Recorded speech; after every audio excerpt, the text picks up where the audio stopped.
Salah satu tantangan organisasi adalah nungguin anggota yang bilang OTW tapi nggak sampai-sampai pas ada kegiatan. Oke. Peran keterlibatan alumni atau senior dalam organisasi sangat penting dalam kegiatan organisasi tersebut. Oke, Kayaknya setuju. lebih banyak ianya deh. Lebih banyak Iya, iya. lebih banyak ianya.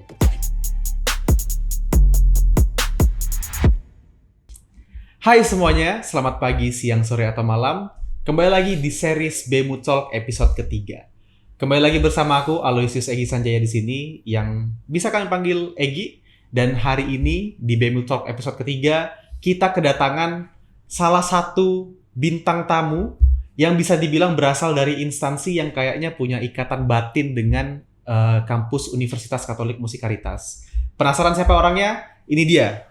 Bang Odorikus Irwan dari Perhimpunan Mahasiswa Katolik Republik Indonesia Cabang Palembang. Halo Bang, selamat Halo. siang. Ini siang ya, sekarang lagi jam 2:30 sore. Siang menjelang sore. Siang menjelang sore. Jadi mungkin bisa diperkenalkan dulu nama lengkap Abang, terus mungkin kuliahnya di mana dan sekarang lagi sibuk apa gitu di PMPRI. Boleh Bang? Oh ya, jadi halo teman-teman sekalian, ini pangsa pasarnya nih mahasiswa semua ini ya. Ya, mahasiswa semua, ya, betul. Mahasiswa semua, mantap.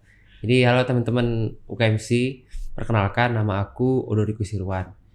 Biasa dipanggil Wan sih. Wan. Wan juga boleh. Jadi sekarang aku semester tua. Semester berapa tuh kalau boleh tahu? Semester tua. Semester di akhir semester akhir. Semester akhir. Semester 8. 8. Sekarang lagi nyusun jurusan Ekonomi Pembangunan Fakultas Ekonomi Universitas Sriwijaya. Oke, dari Unsri berarti ya. Ya, dari Kampus Unsri. negeri di Kota Palembang. Ya, benar. Oke, nah berarti Abang sekarang di PMKRI itu posisinya sebagai apa? Kebetulan ya. Nggak kebetulan kayaknya sudah direncanakan ini. Ya, karena kuasa Tuhan juga. Puji Jadi Tuhan. saya terpilih menjadi jadi ketua PMKRI cabang Palembang. Sebutannya tuh ketua presidium berarti. Ya, ketua benar. Kalau di PMKRI itu sebutannya ketua presidium, ada jajarannya, nanti bisa lanjut lah nanti. Oke. Intinya sering dipanggil Bapak KP, Bapak Ketua gitu, kira-kira gitu. Kalau penasaran berarti nanti penontonnya suruh ikut PMKRI aja gitu ya, biar yang masuk PMKRI itu makin banyak gitu. Nah, PMKRI ini tuh kayaknya sih kalau dari mahasiswa UKM sendiri cukup banyak yang tahu lah. Dan kayaknya juga kalau dari kampus-kampus lain cukup banyak yang tahu ya. Karena kalau dari yang sepenglihatanku pun PMKRI ini bergeraknya bukan cuma di kemahasiswaan tapi juga di masyarakat, betul ya Bang ya? Benar kali. Nah, jadi mungkin banyak yang tahu tapi mungkin masih sedikit yang tahu soal gimana sejarahnya PMKRI Cabang Palembang ini bisa terbentuk. Nah, mungkin secara singkat aja gitu. Oh, secara singkat ya. Dimulai dari mungkin pada saat pada mendekati tahun-tahun kemerdekaan sih sebenarnya. Jadi PMKRI Palembang ini nih, kalau teman-teman misalnya pernah keluar kota atau misalnya pernah ke daerah manapun, pasti kalau di sana ada kampus Katolik, ada mahasiswa Katolik di sana, nggak harus kampus Katolik ya, ada mahasiswa Katolik di sana, ada gereja juga, ya kemungkinan ada salah satu lembaga yang namanya PMKRI, yang teman-teman kenal tuh biasanya dengan Perhimpunan Mahasiswa Katolik Republik Indonesia. Nah, jadi sejarahnya itu ya dari pusat dulu ya. Kalau dari pusat ada suatu kejadian melawan komunisme, melawan ya orde-orde lama pada saat waktu itu kan, kalau teman-teman ingat, ya tergabung dalam kelompok Cipayung, dan pada saat waktu itu PMKRI cabang Palembang, pada saat waktu itu mahasiswa Katolik tahu ada wadah tersebut dan mengajukan ke pusat untuk membentuk PMKRI cabang Palembang. Jadi PMKRI cabang Palembang itu dibentuk sekitar 19 berapa gitu, 40 atau 50-an. Kemudian ada pada saat waktu itu, kalau teman-teman ingat, ada Universitas Atmajaya. Yeah. Nah, Atmajaya itu diisi oleh orang-orang PMKRI, orang-orang mahasiswa Katolik. Disitulah basisnya PMKRI pada saat waktu itu. Dan mungkin karena ada ya kepentingan politik lah atau kepentingan pemerintah, jadi kampus tersebut nggak ada lagi, dan dari situ PMKRI cabang Palembang dibekukan hingga tahun 1960-an kira-kira gitu. 1963 ya kalau nggak salah dengar ya. Saya juga lupa sih. Gak apa, karena sejarahnya memang sepanjang itu ya sebenarnya. Jadi 1960-an lanjut, pada saat waktu itu ada kelompok 9 lah sebutannya, kelompok 9, dan mau mengajukan PMKRI lagi melalui yang namanya Retret Mahasiswa Katolik. Jadi itu PMKRI ini secara keseluruhan ya nggak pandang dia asalnya dari universitas ya, ada sekolah tinggi yang mana, yang penting orang tersebut mahasiswa Katolik, dan dari situlah mulai terbentuk perhimpunan hingga pada saat ini. Oke, jadi sebenarnya sejarahnya cukup panjang, bahkan dari awal Indonesia merdeka tuh beberapa tahun kemudian sudah dibentuk dari PMKRI pusat gitu ya. Benar. Dan kalau nggak salah dari info yang aku beberapa kali dengar, PMKRI cabang Palembang itu yang pertama muncul di Sumatera bagian selatan, betul nggak?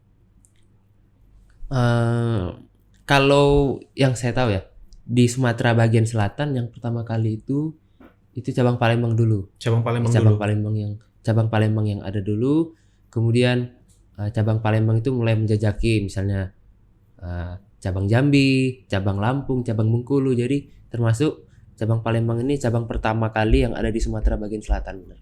Oke, makanya itu kadang kalau sering ketemu anak-anak PMKRI dari Subaksa lain tuh kayak Palembang tuh kayak wah gitu ya di mata mereka. Karena tempatnya juga strategis ya, dalam artian di tengah-tengah. Jadi seringkali teman-teman PMKRI cabang Jambi, Lampung, Bengkulu itu sering kumpulin di Palembang. Sering main juga di Palembang gitu ya. Nah, kenapa tadi di awal aku bilang itu PMKRI itu kayaknya punya hubungan batin dengan UKMC, karena memang kita sama-sama dari instansi Katolik sebenarnya. Perbedaannya mungkin kalau di UKMC karena kita universitas itu kita dari instansi pendidikan, kalau sedangkan PMKRI itu memang organisasi mahasiswa. Nah, mungkin apa ya, bisa dibilang tuh kayak kadang perbedaannya kita tuh orang awam mungkin masih samar-samar gitu ya, karena kan sama-sama Katolik, sama-sama organisasi mahasiswa gitu. Nah, kira-kira kalau dari Abang sendiri melihat mahasiswa yang masuk PMKRI itu apakah ada hal lain yang bisa dia temukan di PMKRI di luar dari organisasi di kampus Katolik itu sendiri gitu? Oh iya. Jadi saya jawabnya mulai dari ini. Mungkin tadi seperti teman saya disebut teman Egi ya, saya Egi ini. Jadi kebetulan juga teman saya Egi ini salah satu anggota PMKRI juga, dan kebetulan juga berkuliah di UKMC. Jadi memang benar sih ada hubungan batin antara UKMC dan PMKRI juga.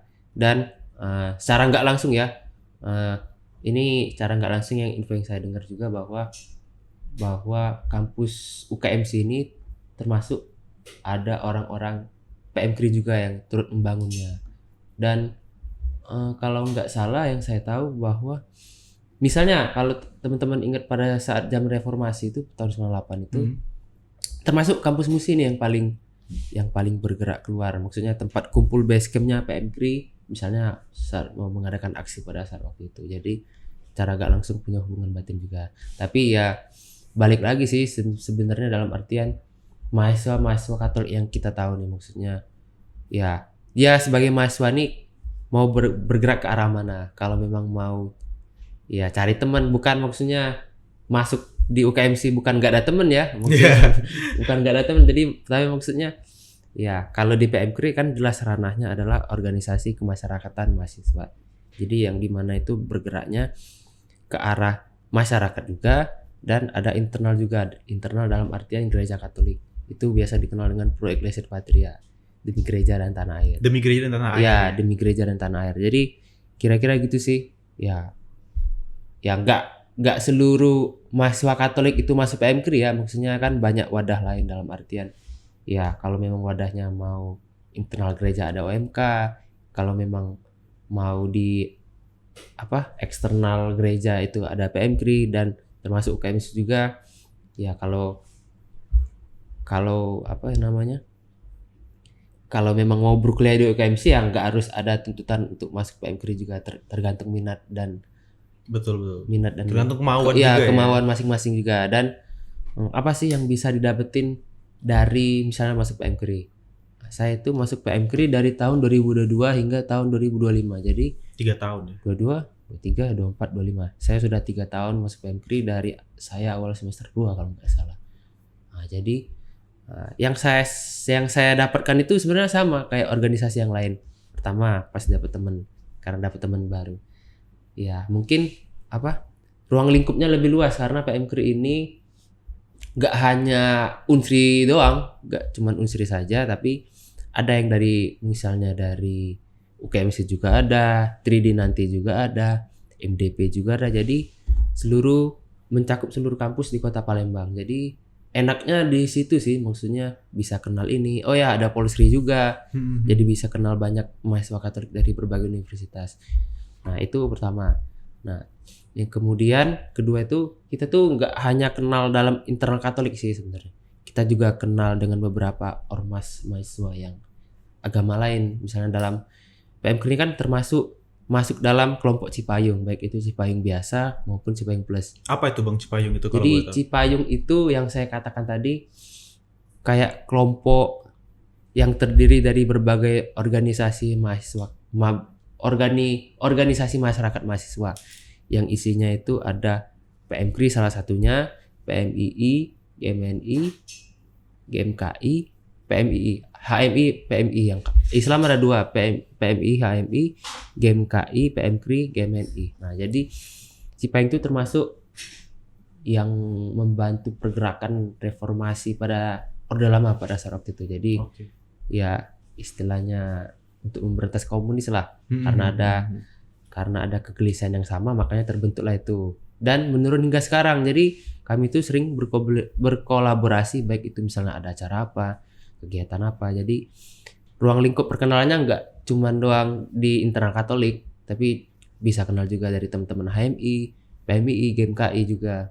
Dan karena ini organisasi ormas ya, organisasi masyarakat mahasiswa,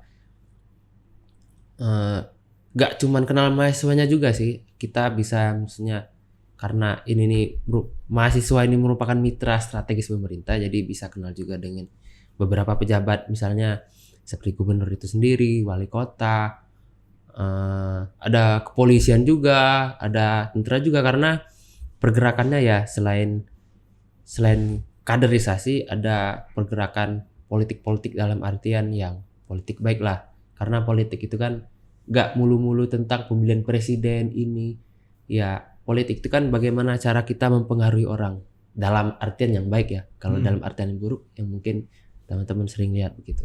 Jadi intinya gitu sih, banyak sebenarnya benefit. Dan sama seperti organisasi lainnya ya, melatih kepemimpinan, kerjasama, teamwork, dan ya istilahnya magang sebelum masuk dunia kerja lah. Iya, kira-kira sih, gitu. Bisa dibilang kayak istilahnya gitu. Kira-kira Salah satu benefit yang, karena aku juga kebetulan masuk PMKRI juga. Salah satu benefit yang aku rasakan tuh seminimal-minimalnya ya. Karena PMKRI itu adalah organisasi yang cakupannya itu satu Indonesia, karena namanya aja Perhimpunan Mahasiswa Katolik Republik Indonesia.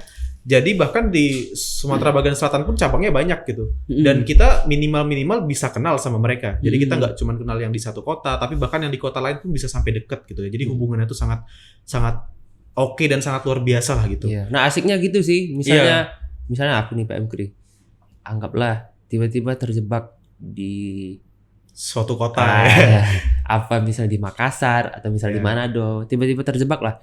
Nah, enaknya tuh di situ, misalnya udah masuk organisasi PMKRI, karena sudah sama-sama satu payung, ya bisa telepon, misalnya telepon di teman-teman Manado, misalnya bro, ini lagi di Manado mau main ke marga siswa, ke sekretariat. Oh boleh.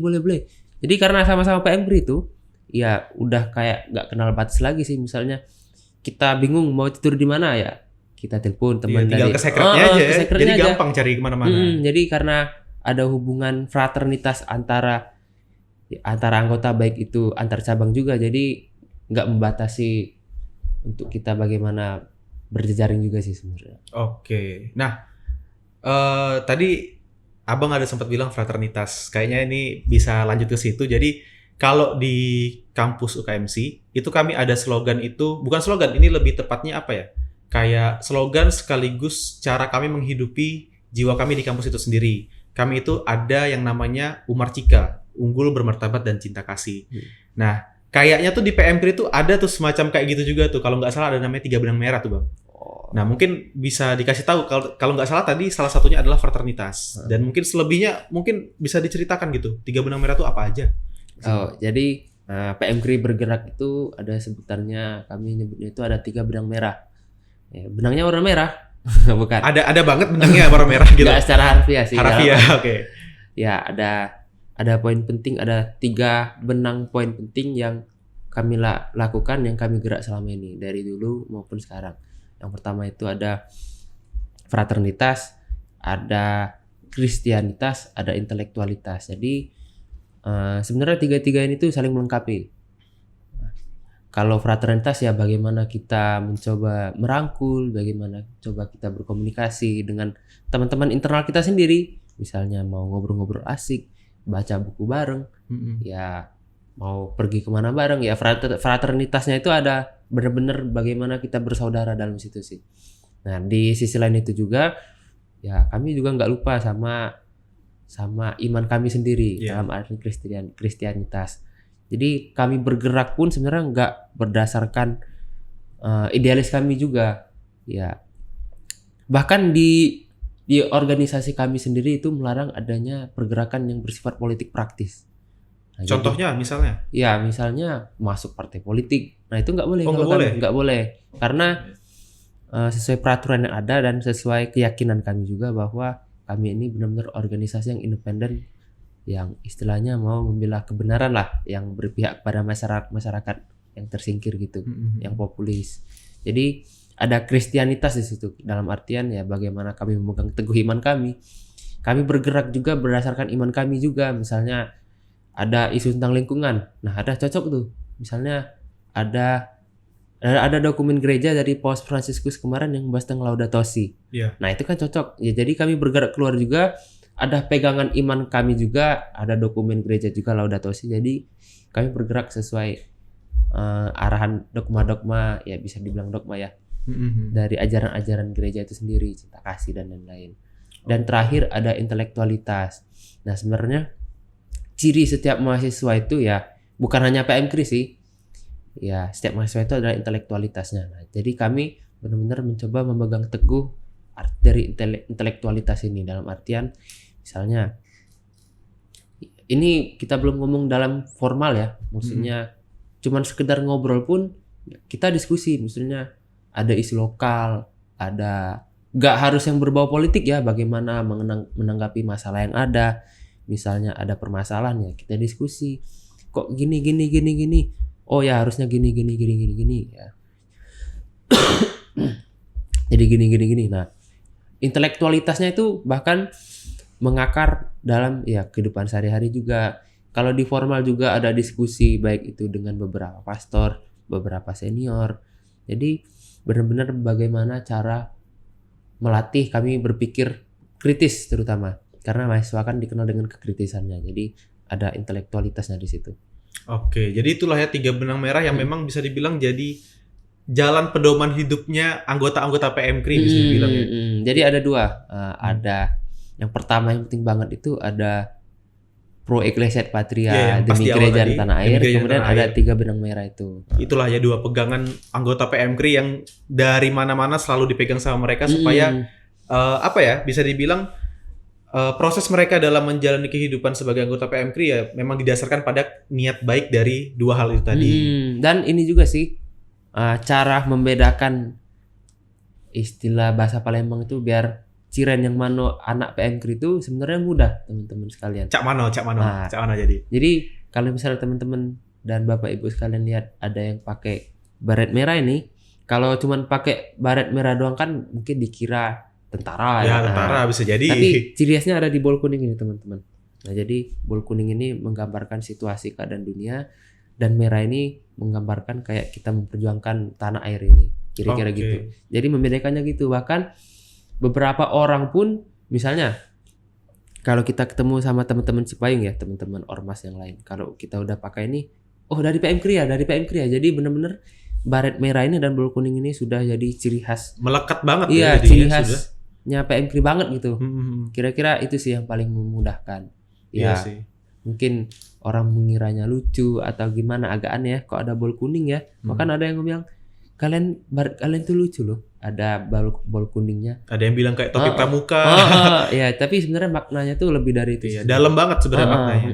Karena memang aku juga waktu awal-awal itu, waktu sebelum masuk PMKRI juga ngelihat baretnya ini sangat ciri khas sekali dan begitu pas masuk tahu bagaimana latar belakangnya sampai ada baret tersebut juga. Oh ternyata sedalam itu maknanya gitu ya, dan seciri khas itu memang. Dan juga kalau kemana-mana kayaknya baretnya semuanya sama ya gitu ya, baik cabang lain. Nah gitu. iya, rata-rata seluruh Indonesia ini bentuk baretnya sama, tapi ada kayak misalnya ya sebenarnya budaya cabang masing-masing. Misalnya cabang Bandung, kalau teman-teman lihat misalnya main-main ke Bandung ada PM Kri-nya dan lihat ada baret hitam dan bol kuningnya juga, itu PM Kri juga. PM Kri Bandung. Ya teman-teman dan Bapak Ibu sekalian. Ya, kok beda sih yang kalau PM Kri Bandung warna hitam, kok cabang lain enggak? Sebenarnya mereka tuh punya makna sendiri. Apa tuh maknanya? Maknanya itu kalau teman-teman ingat di Bandung itu ada peristiwa Bandung Lautan Api. Iya, betul. Yang benar-benar menggosongkan ya, membakar habis Bandung itu, yang jadi sempat dikenal Bandung Lautan Api. Ya. Jadi warna hitam itu kayak menggambarkan apa ya? Menggambarkan abu-abu dari sisa perjuangan Bandung Lautan Api. Itu bahkan lebih dalam lagi maknanya. Oke. Nah, jadi karena tadi sudah dijelasin juga, PM Kri ini kan sebenarnya adalah organisasi mahasiswa tapi yang bergeraknya di masyarakat. Nah, kalau sejauh ini apa sih yang sering dilakukan PM Kri untuk ke masyarakat gitu? Mungkin dari proker-proker yang umum aja gitu. Kalau proker-proker umum sih kami lebih mengedepankan diskusi-diskusi sebenarnya. Dengan masyarakat? Ya, dengan mahasiswa-mahasiswa lain yang kemudian ya kita buat aksi bagaimana itu bisa berjalan dengan masyarakat. Misalnya contoh mudahnya yang pernah kami lakukan itu kayak sebenarnya umum pernah juga dilakukan oleh orang-orang lain, misalnya bagi-bagi makanan, itu kan paling mudah. Nah mungkin kedepannya ada yang akan dilakukan, misalnya mengajar orang-orang yang berkebutuhan khusus dalam artian ya yang tidak mampu dan lain-lain. Nah pasti banyak mahasiswa terutama di UKMC, karena beberapa kali PM Kri juga ada buka stand ya di UKMC buat pas penerimaan anggota baru. Pernah. Nah, proses jadi anggota baru di PM Kri itu susah gak sih sebenarnya? Karena banyak yang apa ya, skeptis, kayaknya masuk PM Kri ini sulit gitu. Nah, gimana sebenarnya realitanya nih? Mungkin bisa dikasih tahu ke penonton mungkin. Masuknya sih sama ya, dengan syarat paling penting itu mahasiswa itu. Ya, nggak mungkin kakek-kakek ya.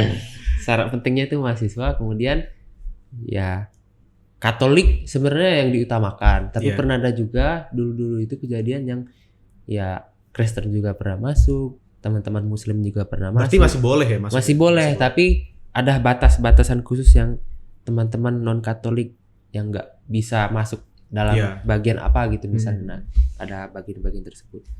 Nah itu yang penting mahasiswa Katolik. Nah, kemudian sama seperti organisasi lainnya ya. Sebenarnya niat juga sih, harus ada niat juga. Ada beberapa kasus ya mau udah jadi anggota tapi niatnya nggak ada. Nah, ya itu sih yang penting niatnya ada. Tapi kalau secara urutan, secara birokrasi sebenarnya kami tuh ada namanya MPAB. MPAB itu masa penerimaan anggota baru.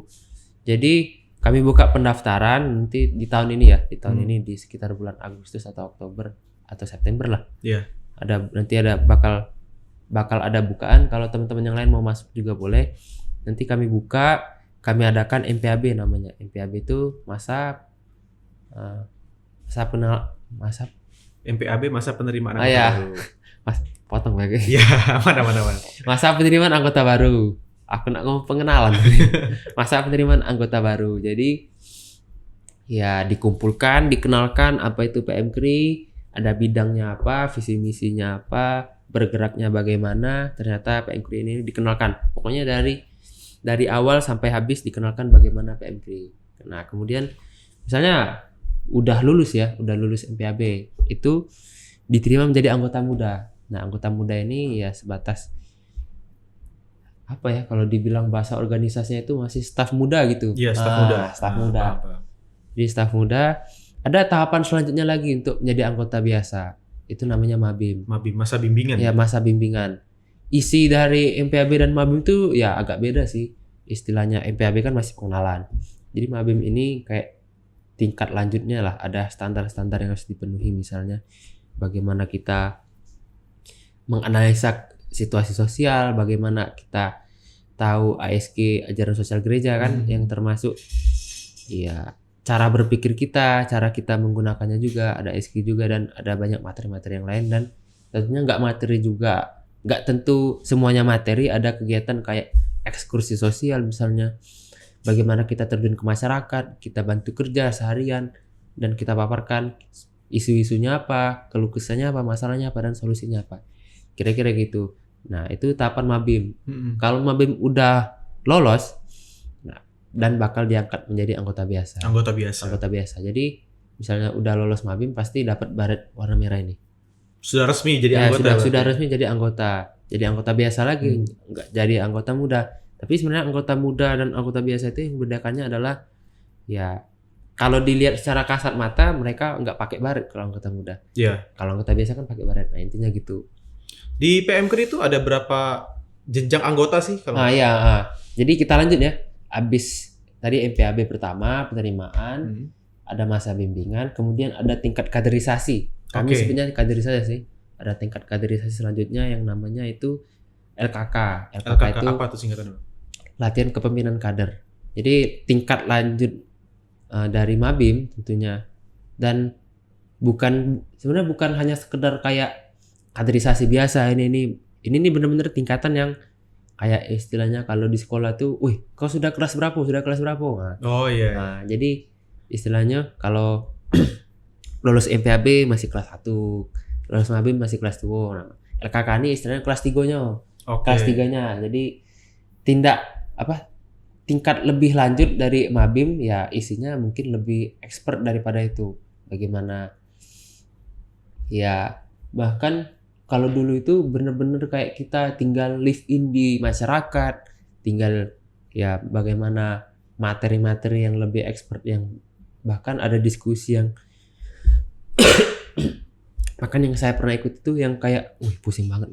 Kira-kira gitu sih intinya. Kemudian abis ada LKK itu, LKK itu tingkatannya cabang masih. Tapi cabang. Memang sudah jadi budaya bahwa untuk mengundang beberapa cabang regio di tersebut, misalnya cabang Palembang itu kan regionya Sumbaksel, jadi ngundang dari Jambi, Bengkulu, Lampung juga untuk ikut LKK. Misalnya udah tamat LKK nih, ya lanjutlah yang namanya itu adalah KSR. KSR itu konferensi studi regional. Itu tingkat pelaksanaannya itu sudah regio Sumbaksel. Itu bukan cabang lagi mengadakannya, bahwa yang mengadakannya itu adalah pengurus pusat yang berada di regio tersebut. Ada koordinatornya, ada komisaris daerahnya. Kami sebutnya Komda. Jadi Komda itu akan mengadakan KSR, ya akan terpilih misalnya cabang mana yang menjadi tuan rumah, dan mungkin Musi waktu itu juga pernah diundang sih ke acara yang di kantor wali kota itu. Nah itu KSR yang sempat undang Wamenaker juga yang datang itu. Nah jadi KSR itu merupakan kaderisasi tingkat 4-nya, tingkat 4 yang lebih expert juga dalam artian gini, bagaimana cara kita berpikir, bagaimana cara kita melatih pola pikir kita, berpikir kritisnya bagaimana, masalahnya apa, misalnya kok tanaman ini warna kok dari plastik, nah kok plastik ini ada di sini, nah ternyata dibawa dari Egi misalnya, nah kok Egi bisa bawa ini, ada acara, podcast, nah intinya ya bagaimana cara berpikir yang bahkan sampai tingkat terdalam, kira-kira gitu. Pokoknya KSR bener-bener yang ada isu apa kita diskusikan, yang bener-bener isinya itu cuma diskusi doang. Diskusi doang, tapi ada solusinya juga, ada aksi lanjutannya juga. Nah terakhir itu ada tingkat skala nasional juga, namanya kalau KSR itu kan R, regional, ini diubah jadi N, jadi KSN, Konferensi Studi Nasional. Kemarin itu dilaksanakan di Bali tahun 2023. Ya, 2023. Saya sempat ikut juga. Jadi KSN itu kalau KSR ini kan masih regio Sumbaksel. Nah, jadi skalanya itu lebih nasional, lebih membahas isu-isu nasional ya, terkait politik, sosial budaya, pendidikan, lingkungan, ya masyarakat adat dan lain-lain juga. Jadi lebih luas. Nah, enaknya di situ tuh. Kalau PMKRI masuk PMKRI itu bisa kenal teman-teman nasional yang lain juga bisa kenal dari Bali, Bisa Surabaya. jalan-jalan, Ya, jalan-jalan keluar kota. itu feedback bagus ya. Feedback bagus itu. Bonus bagusnya. Bonus Ya, bagus. kira-kira itu sih urut-urutannya. Oke. Nah, itu tadi pokoknya PMKRI ini salah satu organisasi yang mungkin bisa bikin salut lah ya. Karena memang secara pergerakannya memang strategis ke masyarakat dan memang hasil-hasilnya pun terlihat gitu. Baik hanya sekedar jadi volunteer gereja sampai jadi organisasi yang mengusahakan sesuatu yang besar juga ada gitu. Jadi teman-teman kalau memang mau menambah pengalaman, mau menambah teman, relasi, menambah ilmu, bahkan bisa banget join ke PMKRI. Kalau teman-teman mungkin masih mikir, oh PMKRI kayaknya masih terlalu berat nih, mungkin bisa join ke BEMU dulu gitu ya, baru nanti masuk ke PMKRI. Tapi sebenarnya nggak berat sih. Nggak berat ya? Mungkin yang saya ngomong tadi kayak, mesti ini. Iya. Sebenarnya yang penting tuh ada niat dulu sih. Niat dulu, Ada betul. niat mau masuk, ada niat mau belajar. Saya juga awal-awal masuk PMKRI itu tujuannya itu ya mau cari temen aja sih, Iya. nggak yang lain. Ya, ternyata ya sambil belajar lah. Ternyata ada ini. Jadi nggak berat sih sebenarnya. Iya sama. Aku juga waktu itu masuk BEMU awalnya ya nggak pernah bercita-cita wah mau jadi pemimpin organisasi, nggak pernah. Oke. Awal-awalnya itu cuman mau iseng wawancara aja sebenarnya, nggak taunya masuk dan keterusan sampai sekarang. Memang kayak gitu bang semuanya tuh. Oke. Ya, Nah, tergantung inilah sih sebenarnya. iya, tergantung tergantung- passion. tergantung passion masing-masing juga, kan. Kalau memang arahnya mau ke sini ini, dan memang lebih dikenal ini sih PMKRI itu kayak jadi salah satu batu loncatan untuk masuk karir politik juga bisa. Ya jadi apapun sebenarnya bisa, tapi ya kayak ada tokoh-tokoh terkenal sih, misalnya menteri apa itu, menteri HAM, Pigai itu. Nah itu salah satu anggota PMKRI juga itu dulu, maksudnya senior PMKRI juga. Nah artinya apa ya? Ya kalau udah serius di PMKRI, ya karirnya jelas, karirnya bagus, ya bahkan bisa masuk pemerintahan juga, misalnya ada jadi staf kepresidenan, ada jadi menteri, ya ada jadi kepala dinas apa. Ya bagus sih untuk prospek kedepannya juga kalau benar-benar serius gitu. Iya sih, memang benefitnya luar biasa sih kalau memang ditekuni. Bahkan semua organisasi juga seperti itu ya semestinya. Jadi teman-teman terlepas dari organisasi mana yang dijalani, lakukanlah itu dengan niat dan sepenuh hati. Iya. Karena memang benefitnya sangat luar biasa sekali. Yang penting serius. Yang penting serius. Nah, karena tadi kita sudah ngobrol banyak, kayaknya boring ya kalau cuma ngobrol doang. Kita mau masuk ke sesi baru, yaitu sesi podcast game, di mana kita akan bermain salah satu game, yaitu game Yes or No. Jadi di sini kita ada semacam ya tanda ya, ada yes sama ada no. Jadi mungkin bisa dipegang dulu bang. Anjay. Oke. Nah, jadi di game ini nanti akan ada beberapa pernyataan yang akan diucapkan. Kalau abang setuju atau benar ya, bisa diangkat yang bagian yes, terus nanti bisa dikasih alasan sedikit-sedikit lah. Begitu juga sebaliknya. Oke? Udah ready? Ready? Siap nggak siap harus siap ini. Siap nggak siap harus siap, betul. Oke.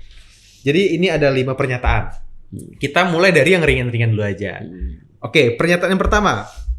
Salah satu tantangan organisasi adalah nungguin anggota yang bilang OTW tapi nggak sampai-sampai pas ada kegiatan. Oke. Kayaknya ini di seluruh organisasi begitu ya sebenarnya. Mungkin boleh ini apa namanya di PMKRI itu bahkan nanti di BEMU sih juga seperti itu sebenarnya. Jadi kalau setiap organisasi, setiap organisasi itu ada waktu-waktunya masing-masing gitu ya. Kadang tuh ada kayak teman-teman OTW, padahal masih makan mie gitu. Ya, padahal baru bangun tidur gitu ya. Sering banget kayak gitu. Ya termasuk mau buka-bukaan termasuk saya juga sih, misalnya pagi janjian jam 8 jam 9. Yeah. Cara mahasiswa lah, tidur jam 2 malam, jam 3 malam kan. Tiba-tiba jam 8, jam 8, bangun jam 7.45. Wan di mana Meno? Oh iya lagi siap-siap ini. Padahal masih baru bangun tidur. Sudah OTW di jalan, padahal masih baru bangun. Itu sih tantangan ya berat juga sih, dalam artian ya kayak gimana kita manajemen waktu yang baik. Ya misalnya janjian jam 8 ya minimal jam 7 udah siap-siap kalau mau yang baiknya.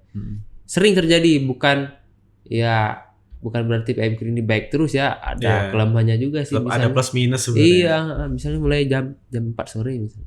ya paling jam 5 sore baru mulai karena baru kumpul kan. Mm-mm. Nah itu juga sih yang buat aduh kok kayak gini terus. Mm. Walaupun udah dicoba ya, maksudnya harus ini buat ini, tapi ada sih Udah yang, dikasih sanksi nanti ya, tapi masih aja ada gitu ya, alasannya memang gitu. memang berat sih, harus yang paling penting itu harus dimulai dari diri sendiri. Diri dulu. sendiri, betul. Harus kasih contoh dulu baru bisa menghakimi yang lain. Enggak Betul. terlalu kasar mungkin.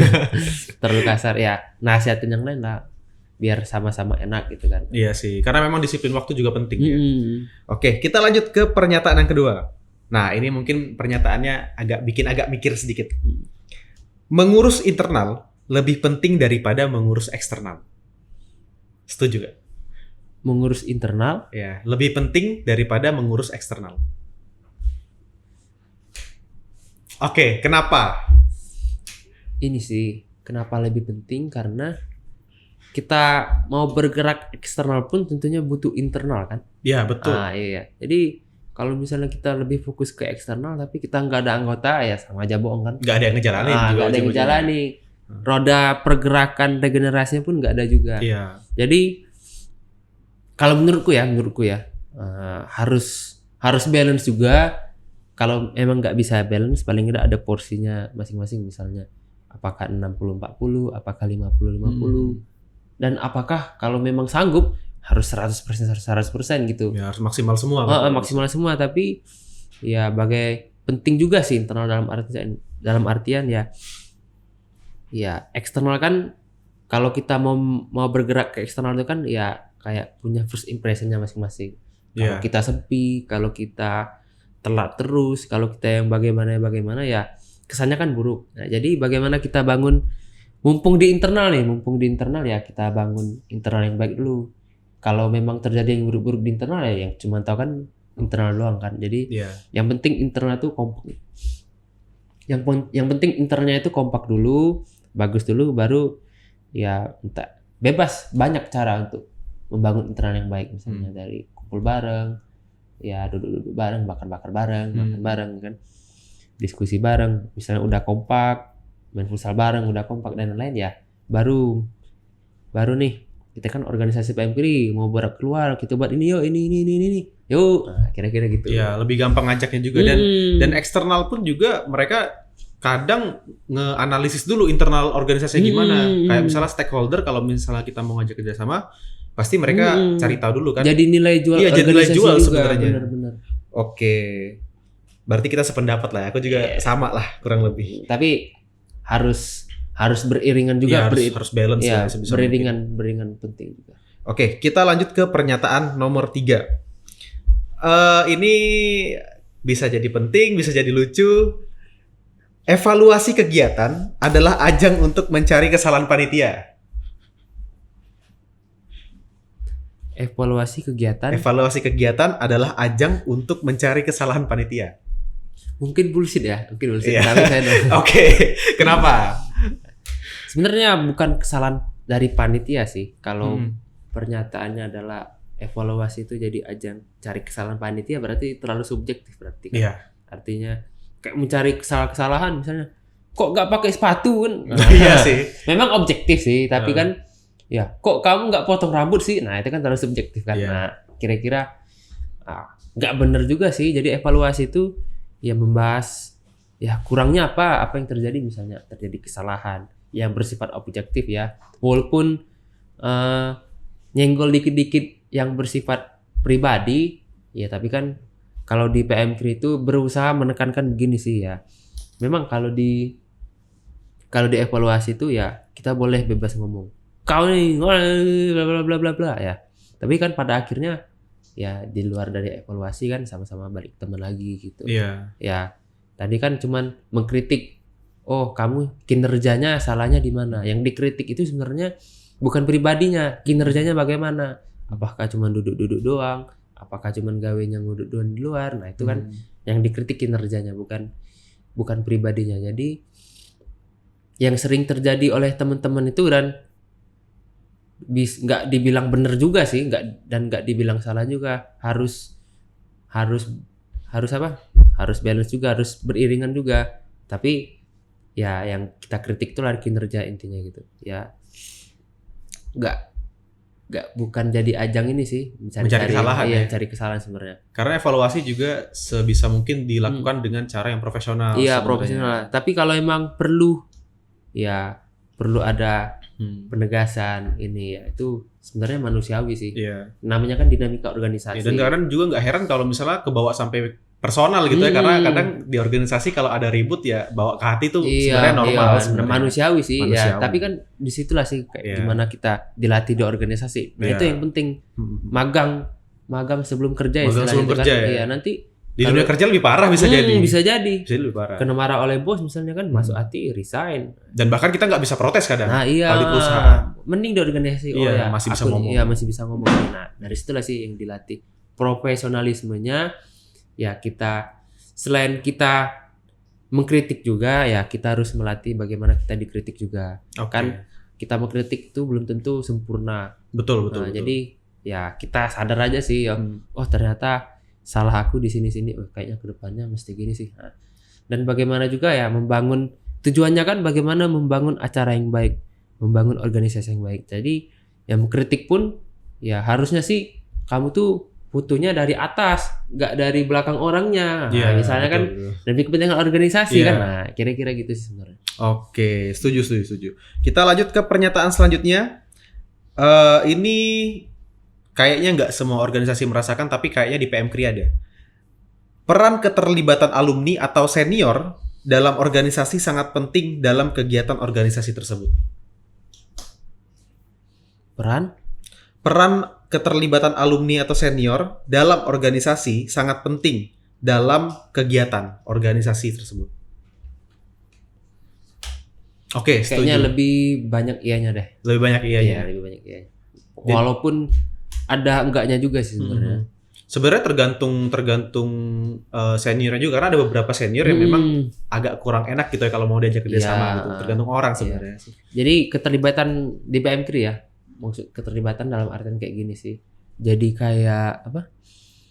Diskusi-diskusi, misalnya dulu tuh pernah ngadain kegiatan ini, jadi referensi aja sih sebenarnya. Misalnya ya ada masukan-masukan, misalnya harusnya ini ya itu sering terjadi sih di PMKRI, misalnya ya hubungan oh ya, jadi di PMKRI itu selain misalnya udah lulus PMKRI nih kan udah jadi nggak mahasiswa lagi. Nah itu sebenarnya tetap jadi anggota PMKRI, tapi bahasanya kan beda. Itu namanya anggota penyatu. Anggota penyatu. Jadi sebenarnya masih sama-sama anggota PMKRI, tapi statusnya udah beda. Nah, jadi hubungan itulah sebenarnya yang membuat kami masih, oh ya bang, alumni PMKRI. Oh ya, jadi karena dia alumni PMKRI, jadi oh ya ada alumni, jadi ikut segan juga, ikut wah ada senior ini. Nah jadi keterlibatannya itu ya karena pertama sama-sama masih anggota PMKRI walaupun beda status, ya kemudian ya sharing pengalaman aja, sharing ilmu.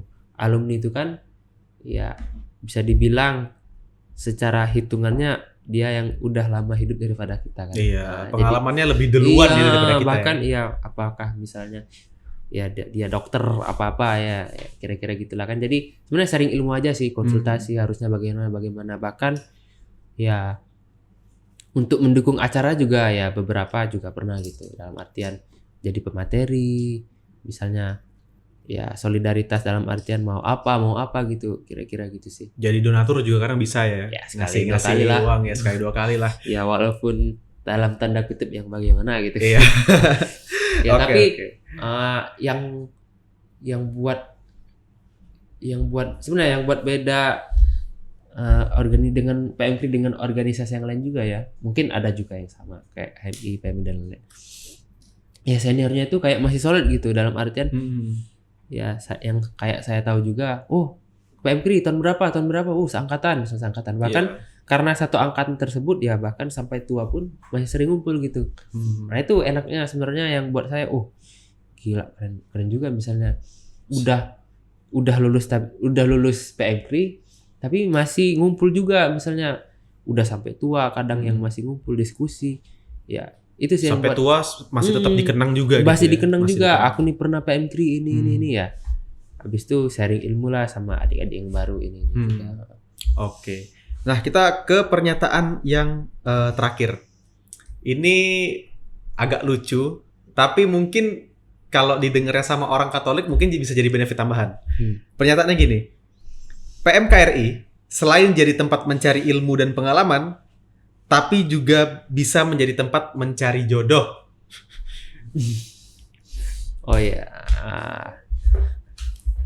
Oke, betul berarti ya. Jadi ada ini sih. Ada mungkin beda ya kayak cabang-cabang lain juga. Di PMKRI itu ada namanya itu piala bergilir. Piala bergilir. Jadi piala Gimana bergilir itu bisa didapat kalau ada anggota PMKRI yang sama-sama anggota PMKRI menikah. Oke, ada penghargaan khususnya iya, ada berarti. penghargaan khusus. Jadi misalnya ada yang menikah, misalnya si A anggota PMKRI dan si B ini anggota PMKRI misalnya. Ya, dan menikah dapat piala bergilir. Nah, itu sebenarnya ada yang sering dilakukan juga sih, walaupun ada beberapa yang nggak ngelakuinnya juga. Tapi tetap dijalankan dan dicari juga. Dan terkait cari jodoh, ya namanya jodoh di tangan Tuhan sebenarnya. Ya, gak ada yang tahu lah ya. Tapi kan kalau kita nggak usaha cari kan nggak ketemu juga sebenarnya. Betul. Jadi menurutku cuman jadi bonusnya aja sih sebenarnya. Kalau memang ketemu yang pas, ketemu yang bagus, ketemu yang cocok ya sambil jalan lah. Dan yang penting tuh harus tetap profesional juga sebenarnya. Iya, setuju. Ya kalau memang dari awal sudah profesional ini nih tiba-tiba ada pasangan buat jadi enggak ini kan ya berarti artinya apa, positif atau negatif gitu kan. Ya tergantung bagaimana kita kemasnya gitu. Jadi sebenarnya sah-sah aja sih kalau ada yang bilang kalau PMKRI dan organisasi lain itu tepat ajang cari jodoh, tapi jangan sampai karena jodoh kamu di situ dan mengeksklusifkan diri jadi tertutup gitu ya. Itu sih. Itu salah juga sih. Iya, ada juga beberapa kejadian kayak gitu dan mungkin di organisasi lainnya juga gitu. Dan menurutku ini yang salah sih. Dan ya bisa jadi benernya juga dalam artian kayak gini. Misalnya ada acara misalnya. Si A nih cowok, si B nih cewek. Jadi si A nih cowok datang, pasti ceweknya ikut datang. Nah, tapi kalau misalnya si A cowok ini nggak datang, si cewek juga nggak datang, nah itu sebenarnya yang salah sih. Iya salah juga sih. Nggak profesional ya jatuhnya. Kalau mau datang ya datang aja gitu. Nah itu juga yang sering terjadi lah ya. Jadi pelajaran lah. Jadi pelajaran. Iya. Dan juga sih benefitnya kalau aku mikirnya juga kadang tuh banyak kan di TikTok atau di Instagram tuh banyak di postingan yang bilang wah nyari jodoh Katolik tuh susah banget gitu ya. Nah mungkin setidaknya dari ikut PMKRI yang memang dasarnya adalah mahasiswa Katolik, mungkin ya itu bisa dipermudah juga gitu. Ada jalannya masing-masing. Ya ada jalannya masing-masing. Mungkin udah capek-capek di PMKRI, mungkin hadiahnya mungkin dapat pasangan Katolik. Iya puji Tuhan satu iman gitu kan. Oke. Jadi sejauh ini kita sudah banyak ngobrol soal PMKRI, ngobrol juga gimana BEMU tanggapannya, UKMC tanggapannya gimana, dan memang kalau dari yang kita lihat PMKRI ini sangat luar biasa sekali di masyarakatnya, di mahasiswanya, dan juga tadi sudah main games. Jadi untuk kedepannya kami berharapnya bahwa dari BEMU, dari UKMC bisa menjalin kerjasama terus ya dengan PMKRI, amin gitu ya. Oke lah, jadi mungkin terima kasih Bang sudah mau datang di podcast ini, sudah meluangkan waktu, banyak banget yang kita obrolin dan juga seru banget obrolannya, dan juga tadi sudah dijelaskan bahwa nanti akan ada buka pendaftaran baru dan sebagainya. Jadi mungkin teman-teman nonton ini kalau teman-teman sedang berkuliah bisa banget join ya nanti untuk info-infonya nanti bakal di-share kemana-mana juga. Jadi mungkin sekian untuk podcast kita hari ini. Intinya gitu sih teman-teman ya. Ada penutupan sih. Ya boleh.